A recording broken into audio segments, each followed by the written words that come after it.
I remember we were sitting around a table and our, sports psychologist was like, what's your anchor? What's holding you back? And I just said, I don't want to be great anymore. And I didn't have the words in me at the time, and my teammate, who's incredible, she stood up and goes, why would she want to be great again? Everything she associated greatness with caused her misery.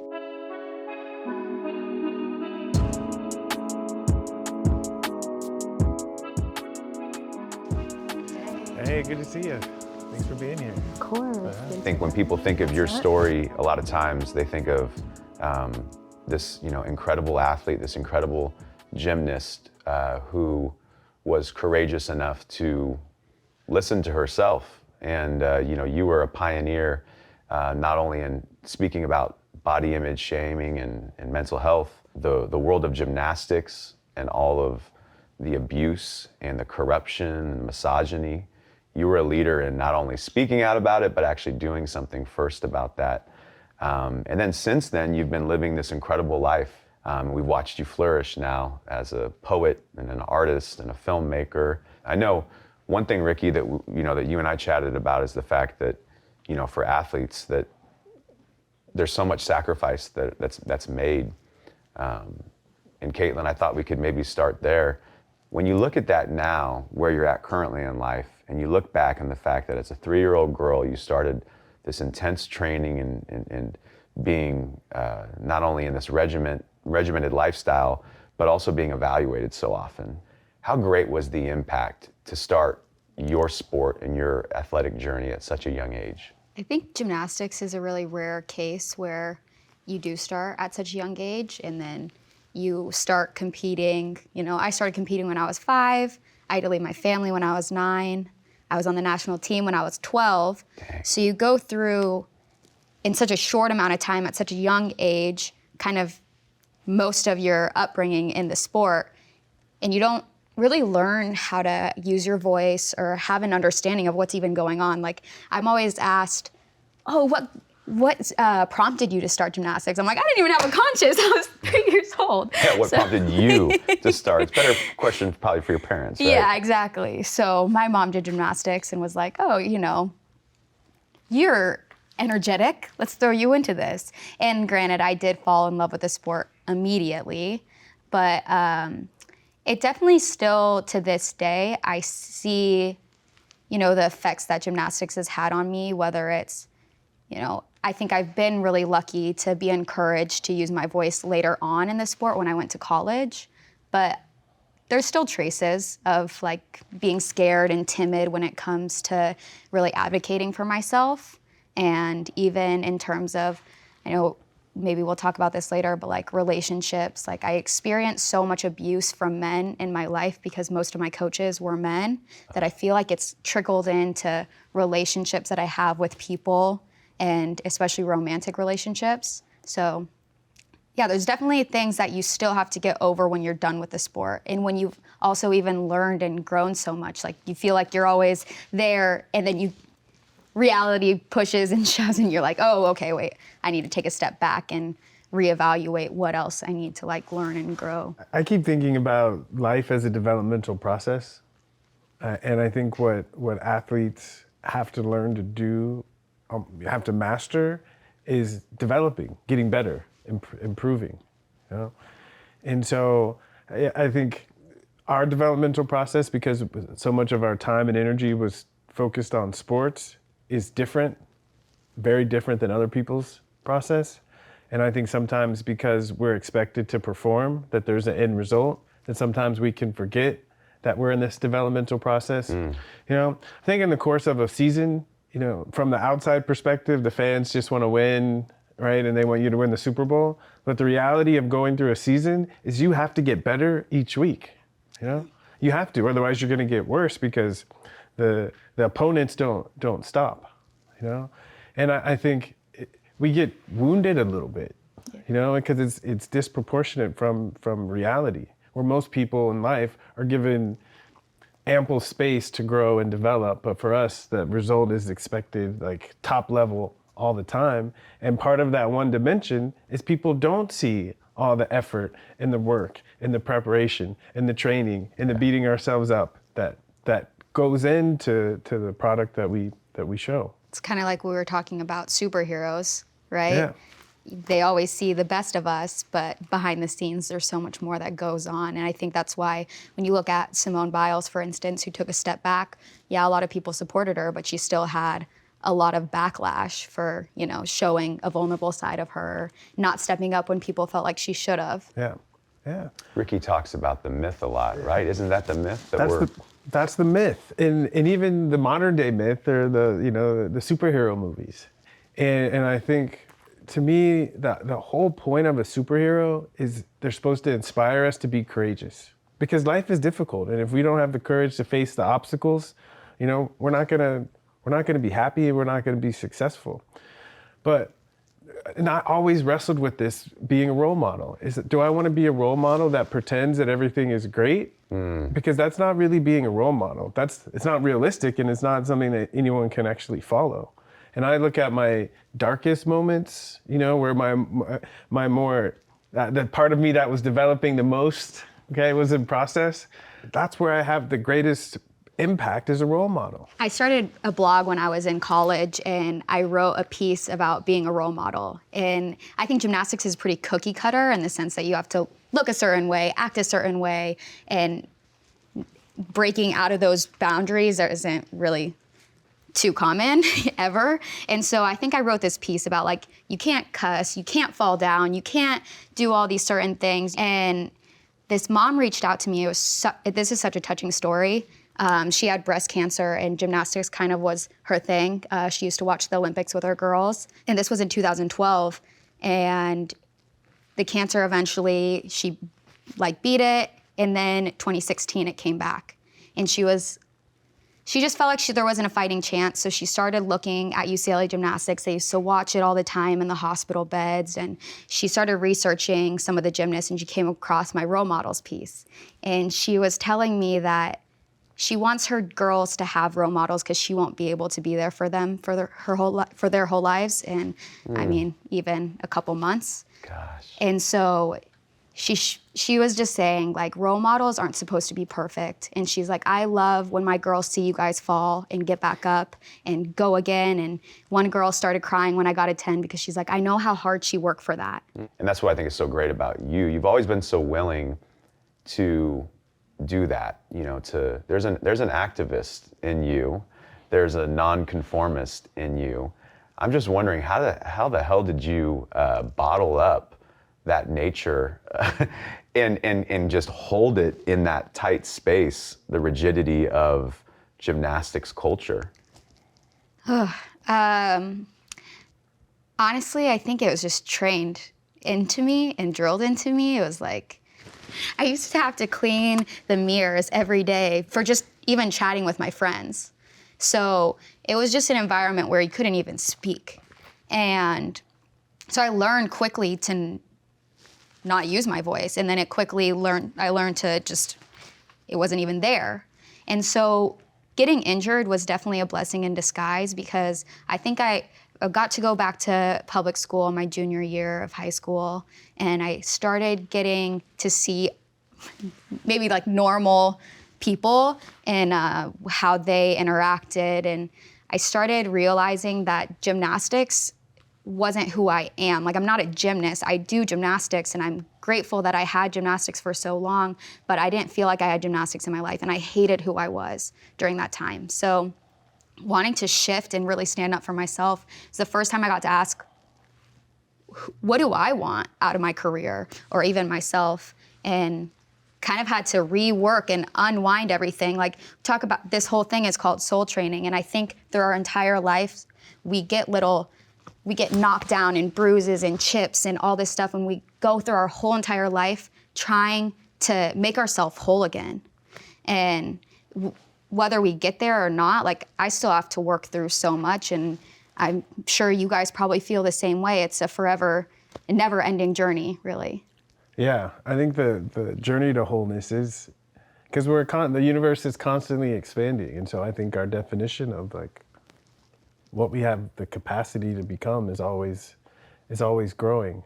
And I think what we have, I think people who have competed at a high level, especially at a young age, is some inner knowing that if there's something in our way, that we can overcome it. You know?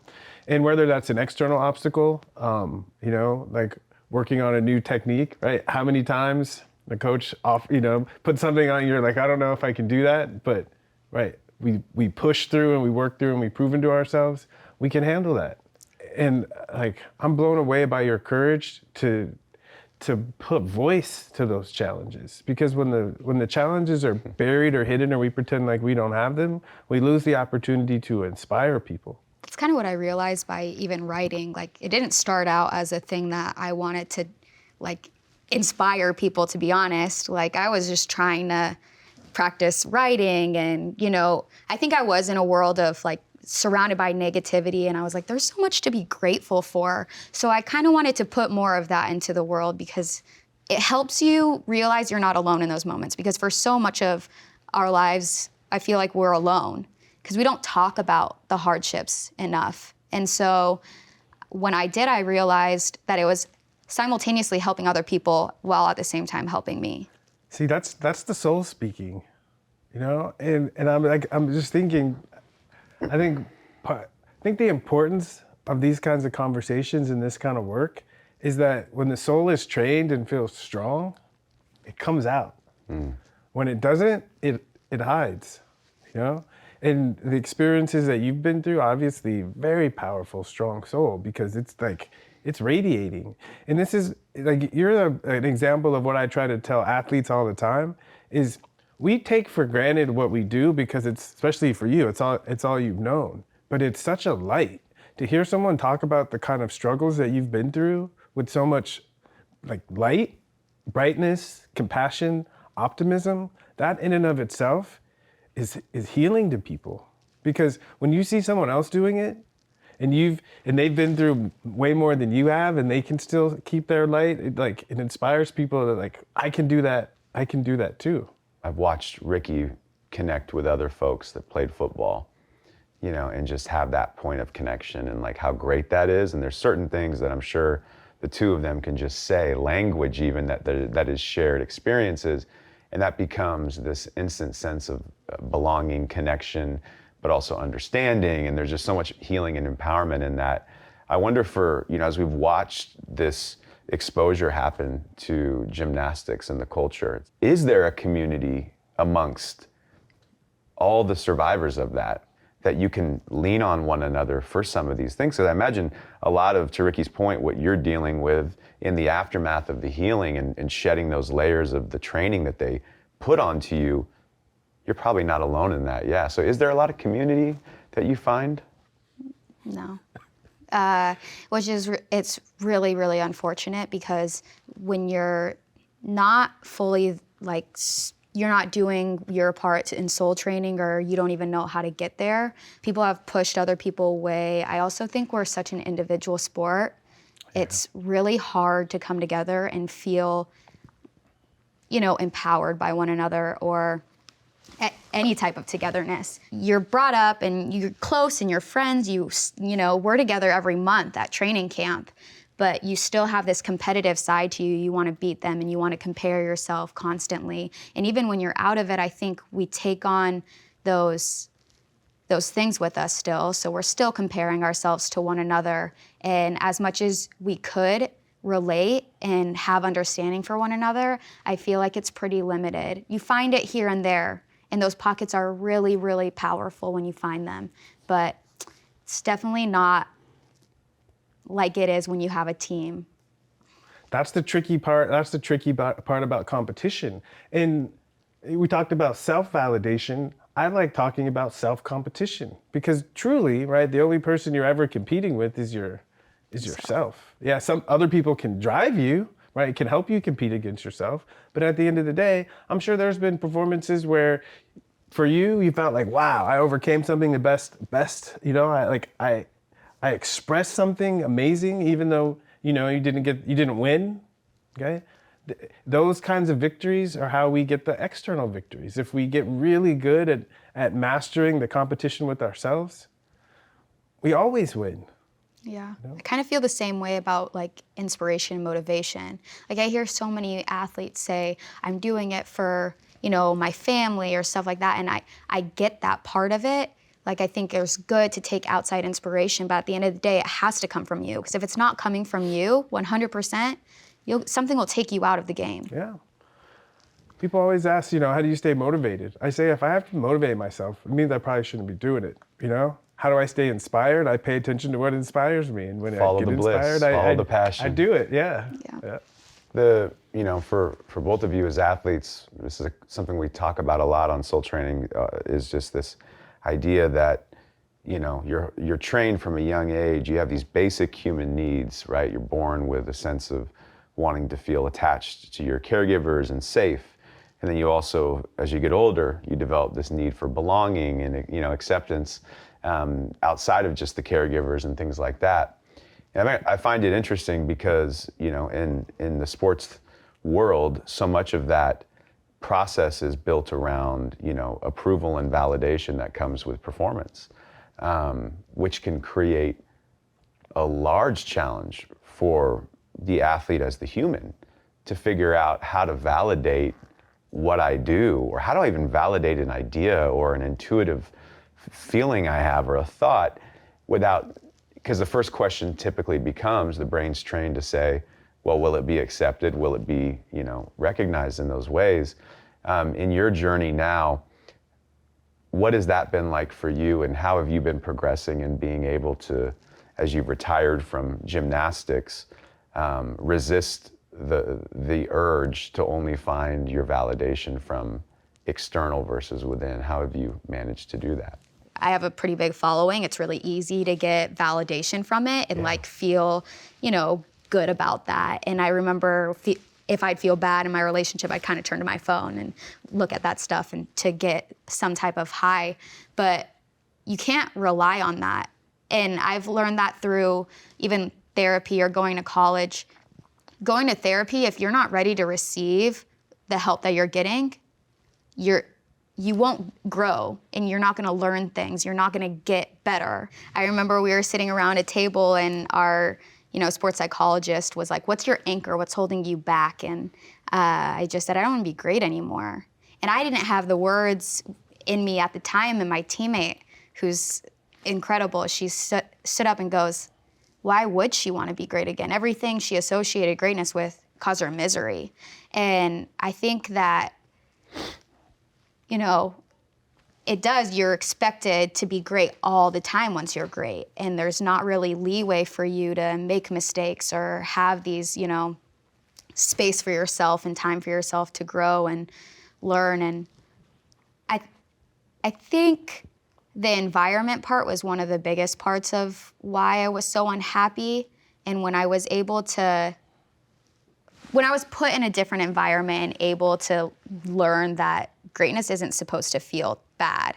Greatness is supposed to feel amazing. You're supposed to be happy with yourself in those times. And I think it was the outside validation, right? We talk about being validated. It was that instant gratification when you had a gold medal around your neck and people congratulating you. That felt awesome. And it made me feel like I had a worth. But when you don't have that, how do you find that? In college gymnastics, you don't really have medals. You get scores still. But there was a way to expand on what my self-worth meant to me. And it no longer had to be technically associated with greatness, though that's what you strive for, being an athlete, is greatness. But when you can let that go, I think there's room to grow into greatness and kind of find your own definition for success. Yes, that's what I was going in my mind is I think for me when I was young and it was about football, I was letting other people define what greatness was for me. And the other thing was though, is even that external greatness requires work, effort, toil, And I think when we're happiest when we feel the work we're doing is worth it to achieve that level of greatness. But when that is no longer our definition of greatness, but we still keep putting in the effort, then it starts to turn into misery. And so for me, as I got later in my career and I wasn't as great on the field, I started to tap into a different kind of greatness. And it was the way that people felt when they were around me. And that greatness wasn't so much on performative and what I did on the field. It was more about what was coming off me when people were around me. But but that greatness also takes work and effort. And so I feel what's coming off of you, okay, right, aside from what you did as a gymnast, is a level of greatness because of the effort that you've put in and the hard work that you've put in working on yourself. Something that our coach Val used to always tell us was, love everything you do every single day. And I think there's a difference. Like, obviously, sometimes it's going to be miserable, some of those things you have to do just to, get through a day. But it's not so much about being happy all the time. It's about really loving what you do and finding joy in the journey, in the process of everything. And I have found that in my life. Like, I'm happy where I'm at, and I do things that fill my soul. I think it feels good when you learn what makes you happy. Yeah. So one thing I want to ask is, you mentioned the sense of being able to recognize what makes you happy. How did you learn to prioritize that, and what was that process like? I feel like I'm pretty intuitive when it comes to myself, and so I realize the things that don't make me happy pretty early on, and I realize the things that, even just sparking creativity, I think is one of my happy places. And so being outside to me is a happy place. Being by myself is also a really happy place. I love my friends. I think I prioritize my friends a lot of the time, but I've also had to learn how to say no too. And that's taken a really long time to, okay, you know what, honestly, I'm done, I'm socialized out, I need to go take a break and be by myself to recharge. I love, Ricky, how you've approached that journey of like, okay, I have this ability to lock in. I have this ability to lock in on a goal and then reverse engineer what I'll need to do to get there. I love that approach to the inner journey, and I think that that's something that people don't necessarily know how to do enough of. And I think that is what athletes, if they were to approach it that way, that's their secret weapon, right? Oh, yes. I did that for 100 different things I had to do to push my body. Like you've always said, we pushed the body through it, but it was actually giving us these skills that we can use on this inner journey. And yet we're in this time now where it's such big headline news that athletes are talking about their mental health. Isn't that ironic that almost, again, the culture said they couldn't. And then I think for a lot of athletes, they're not sure of where to go next in that journey. But I think that's more of a template to it, is that approach. Yeah, we know how to do the work, And once you start doing the work and doing your work, our own individual work with our work ethic, I think it's what's needed to inspire people. And I think the unfortunate thing is we've bought into the myth that we're supposed to be one-dimensional, and so we hide those things. Even we hide them from ourselves or pretend they're not there. But typically, right, we learn when something hurts bad enough, we're going to do something about it. And like the issue of like the body issues, this is something that so many people around on this planet right now are wrestling with, but when you're dealing with it on your own, it's like you just loop and there's no like change. And I know women have it much worse than men do, but even as a football player, at the beginning of the season, we get an envelope, and in that envelope, it tells us what our weight is. They tell us what our weight is. And every Friday, we get on a scale, all right? Put on our skimpies, we get on a scale. And if we're overweight, now it's like $400 a pound a day. Oh. And so I wrestled with my weight. Do I want to pay that fine? And I found sometimes it's easier if I put my finger down my throat and got rid of something that would allow me to make weight, And it was something that I wrestled with, and it was also something where it forced me to have a better relationship with myself and with my body. And if I hadn't had that opportunity to wrestle with that, I wouldn't have had the relationship I have with my body right now. You have to go through hardships to see all the blessings in it. But yeah, kind of same thing with you. It's easier to just try to vomit and go through the next day. You've been pretty vulnerable about the body image struggles that you went through, and probably still, it's a continuous journey. I go through it myself too, I can relate. How much of that conditioning was from gymnastics? How much of that was from, you know, the culture and the home you grew up in? Oh man. I mean, probably the first time I was called fat, I was like 13 and weighed 60 pounds. And so you go through hearing that and you get so embarrassed and you want to feel so small and shrink yourself. And I would go home and my mom was really healthy. And kind of like you said, our parents don't have a guide, especially when you have so much talent that you're trying to nurture while also push. I can't imagine. It has to be one of the hardest jobs ever, let alone just even being a parent, but having that to take on. So my mom always thought she was doing the best for me, but that came at a cost. It was like, you know, I didn't feel comfortable being at home. My mom would hide food from me that my brother could have, and she would make comments all the time and measure everything I ate. And so I think it just became like there was no escape from it, because I go in the gym, I don't feel very confident in myself. I go home, I don't feel confident in myself. I go online and then you have people commenting about what you look like most of the time. And so it's just, how do you escape that feeling, especially being stuck in your skin?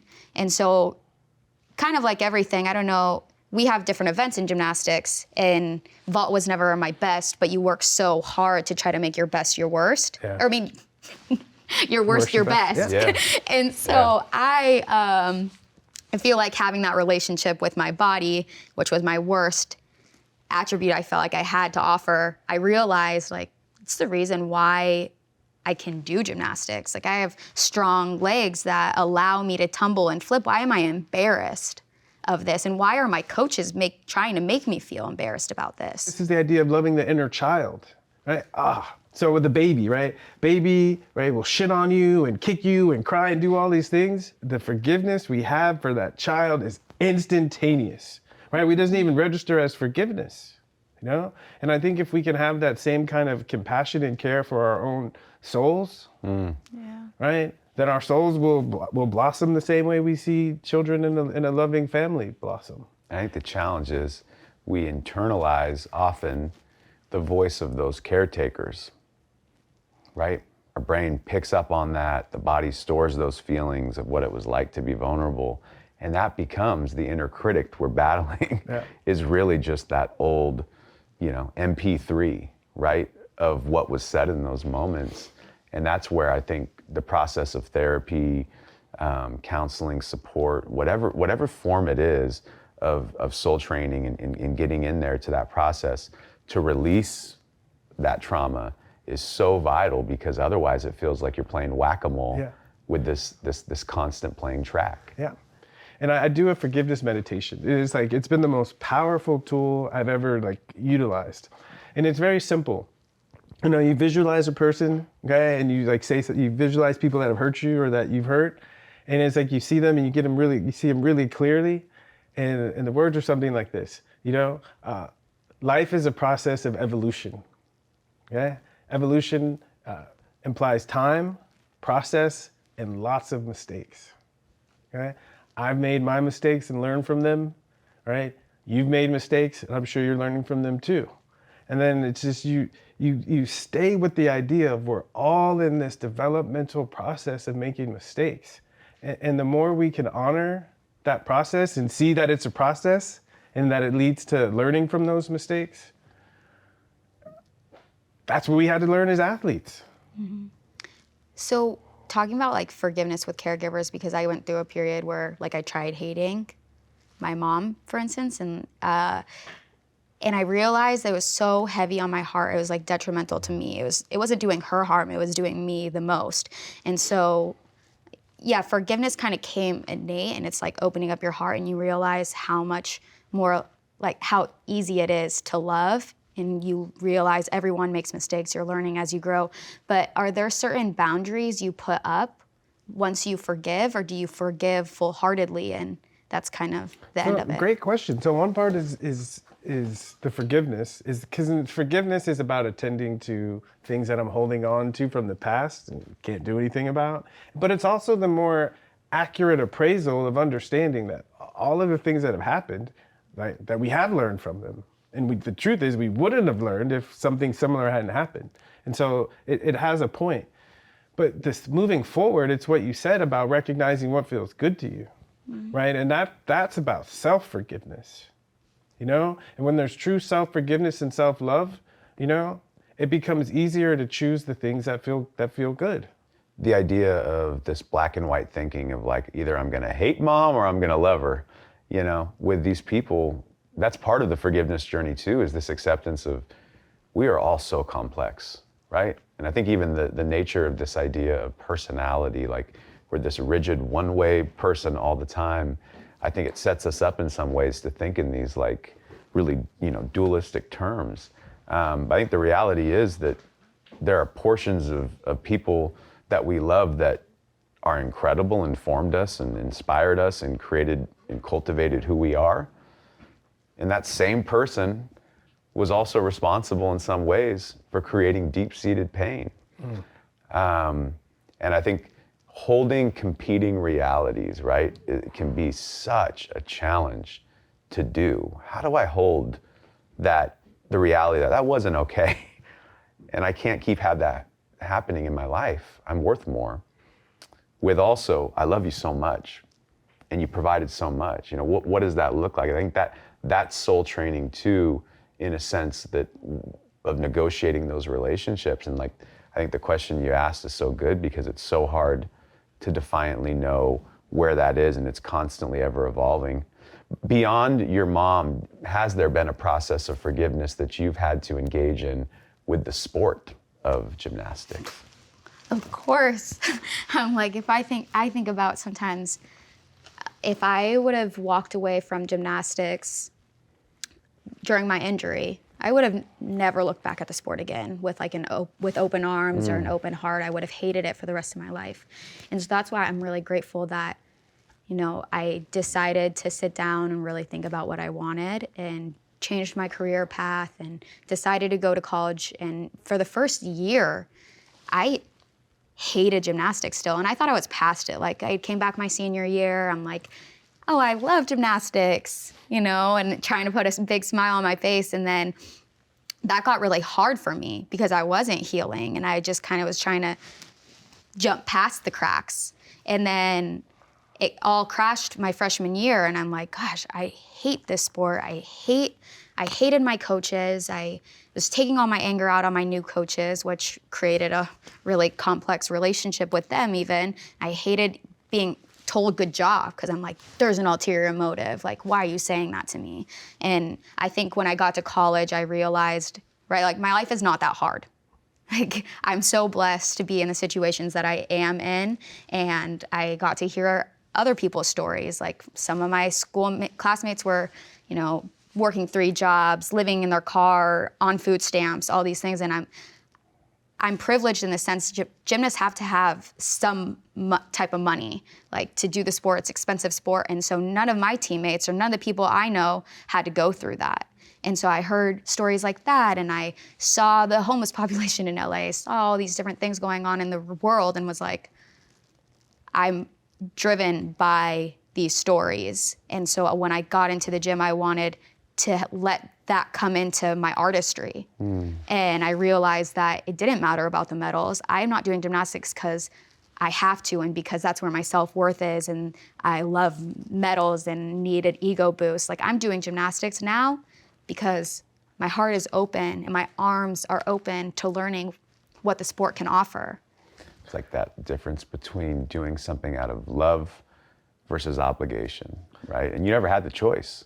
You had to be able to go through that process to even get to a point to be able to choose to do it.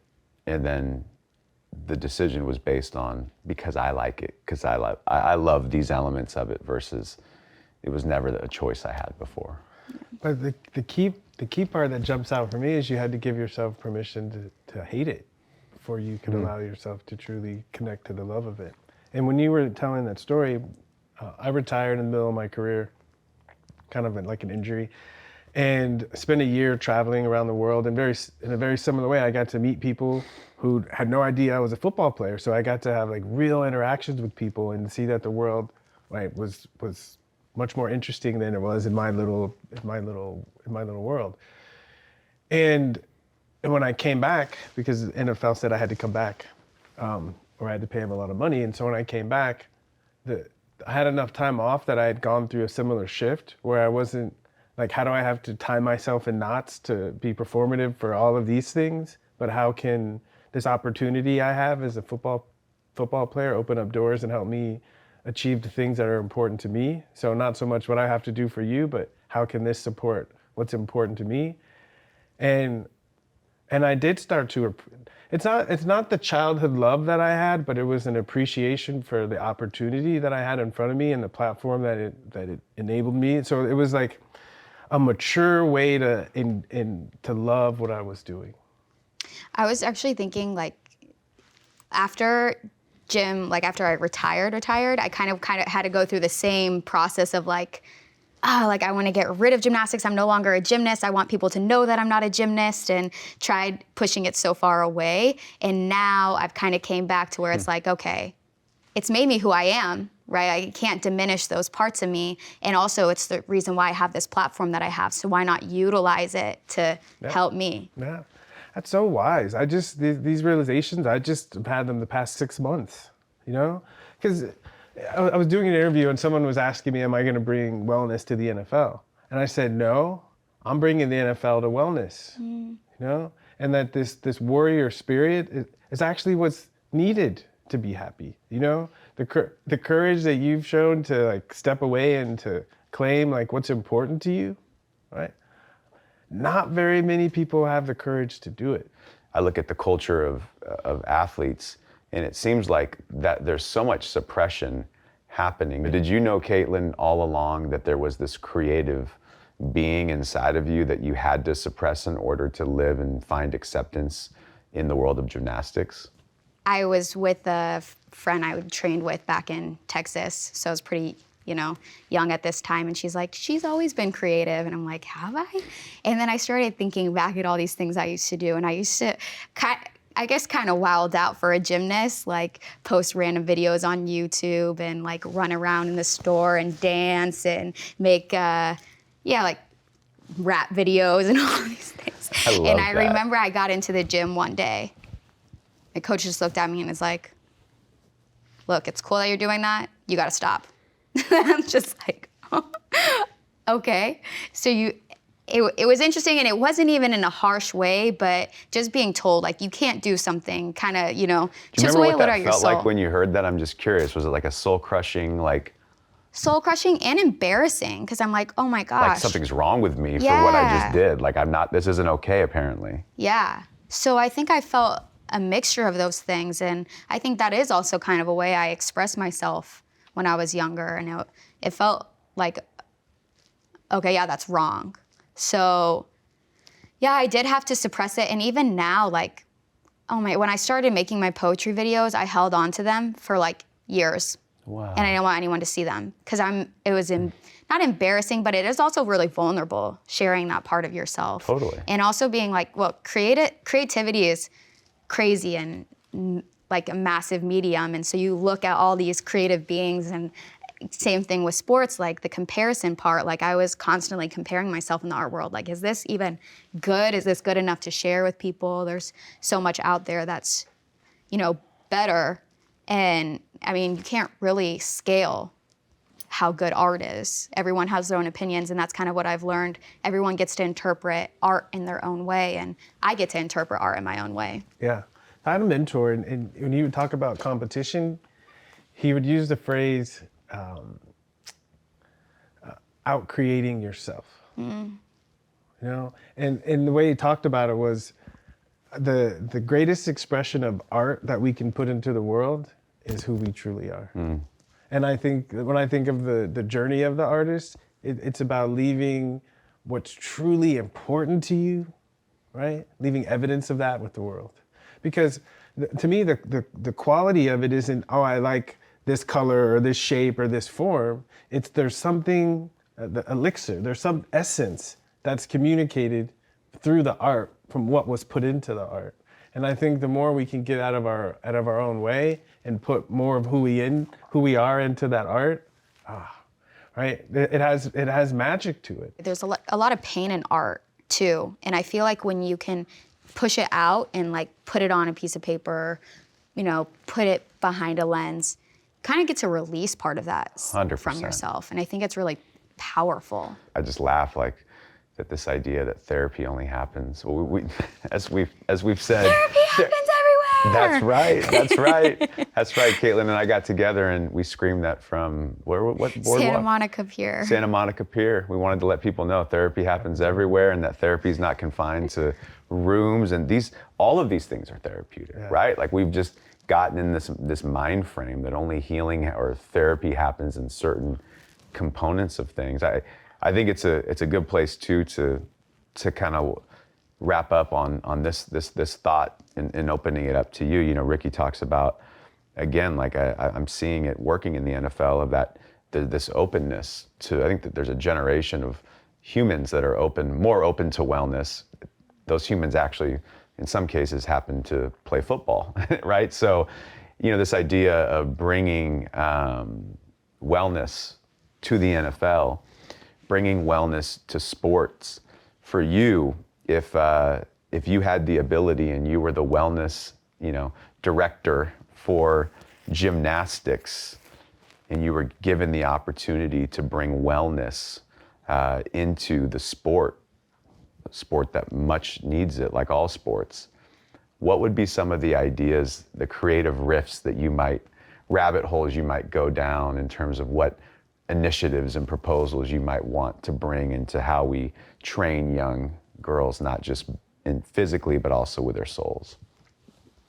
I think starting at a young age, I think it's important to, one, get like professionals in there. Kind of, I talked about, just one, like a physical wellness being portion, which is like nutritionists and, even mandating therapy in the beginning, and until people can get an understanding of their bodies and mind, is really important and something that I wish that I had. But also, I think having time for yourself. In college, we got personal days. So we got 3 a quarter, to where sometimes I would walk into the gym and Val would look at me and I'd just start crying. And she's like, okay, you know what? Take time for yourself today. And I think that's really powerful as a coach, is trusting your athlete to be able to take that time for themselves and knowing they're not going to go and do something stupid and, as our coach probably would think, like eat a whole cake that day. But it's like building that trust between coach and athlete was such a huge shift in my entire career and the way I view gymnastics. I think it's important to build that trust from an early age. So I don't know. Yeah, getting out there, having time for yourself, and maybe even bringing in like fun elements to gymnastics, because when you only associate your sport with misery and hard work, and it can get monotonous and tedious, and you're just like, okay, I want to do something else and I don't want to be here anymore. But if you bring in to do like dance classes, and dance and gym go hand in hand, but dance is so much more fun and more free with your movements. Gymnastics is so rigid and you're constantly told what to do. Imagine if you just got out there and learned how to freestyle.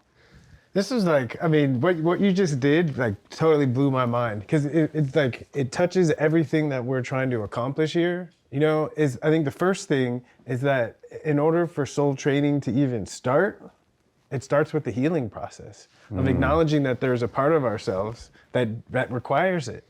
You went through the healing process, and what you started talking about when you came on the other side is you invited your soul into the equation, and all the ideas you came up with for how you would change, what you would do different, those are all things that train the soul.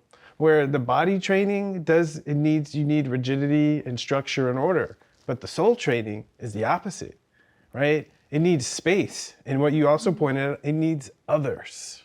I mentioned this to Ricky earlier, but that, I think probably given even the role you're in, the role I'm in, is like, and you can relate to this too. You meet people and you can tell whether it's their energy, it's their openness, right? And I think so much of what dictates whether or not we'll be successful and, so to speak, successful in this journey of soul training is openness. And so I just want to thank you, Katelyn, for joining us today for this conversation. because your openness, especially at mixed with your youth, you know, your wisdom in your youth is just, it hits you right in the face, and it's awesome. And I want 10 times more of it. So bring it, and it's been a blessing to have you here. Thank you guys for having me. This is awesome. Yeah, I've been running goosebumps the whole time. Every time you talk, it's like, it's beautiful. Thank you. Thank you guys so much. You guys are incredible. So thanks for doing this and holding this space.